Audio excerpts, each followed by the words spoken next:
காலையில் பிளாக் காஃபியோடு தான் மோஸ்ட்லி என்னோடய டே ஆரம்பிக்கும்.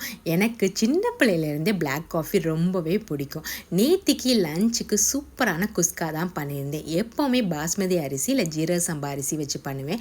நேத்திக்கு பொன்னி ரைஸை வச்சு தான் பண்ணியிருந்தேன். இதை அரை மணி நேரத்துக்கு முன்னாடி நல்லா ஊற வச்சதுக்கப்புறம் தான் நான் எப்போவுமே இந்த மாதிரி செய்வேன். இதில் கொஞ்சமாக தேங்காய் பால் ஊற்றிருந்தேன். தயிர் தேங்காய் பால்லாம் ஊற்றிட்டு எப்போது நம்ம ஸ்டைலான தம் ஸ்டைலில் தான் போட்டுட்டு அதை உடைக்கும் போது அவ்வளோ உதிரி உதிரியாக தான் வரும்.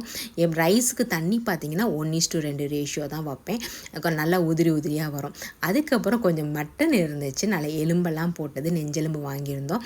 அதை ஒரு நல்ல சூப்பரான மட்டன் குழம்பு வைக்கலான்னு சொல்லிட்டு தான் கத்திரிக்காய், முருங்கைக்காய், அதுக்கப்புறம் உருளைக்கிழங்கெல்லாம் போட்டுட்டு கூடவே முட்டையும் போட்டு செஞ்சுருந்தேன்.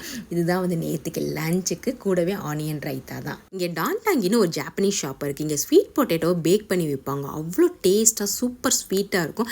நானும் அதே மாதிரி ட்ரை பண்ணணும்னு சொல்லிட்டு அவன்லாம் வச்சு ட்ரை பண்ணி பார்த்தேன். நல்லாவே வரல. சரி, இந்த மாதிரி மெத்தடில் ட்ரை பண்ணலான்னு சொல்லிட்டு நல்லா சுடுதண்ணி கொதிச்சுட்டு இருக்கும் போது கிழங்க உள்ளே போட்டுட்டு ஒரு 7 நிமிஷம் நல்லா பாயில் பண்ணி எடுத்துட்டு நல்லா தொடச்சதுக்கு அப்புறம் அவனில் உள்ளே வச்சுட்டு ஒரு 20 மினிட்ஸ் பேக் பண்ணி எடுத்து பார்த்தா அவ்வளோ சூப்பராக வந்துருந்துச்சு.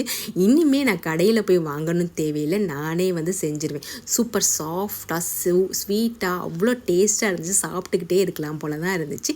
இன்றைக்கி லஞ்சுக்கு நம்மளோட தோட்டத்துலேருந்து பறித்த சுண்டக்காய் வச்சு தான் நல்ல சூப்பரான காரசாரமான புளிக்குழம்பு தான் வச்சுருந்தேன். கூடவே அவரைக்காய் பருப்பு கூட்டும் செஞ்சுட்டு போயிருந்தேன். ஆஃபீஸில் போயிட்டு அப்பளமும் பொரிச்சாச்சு.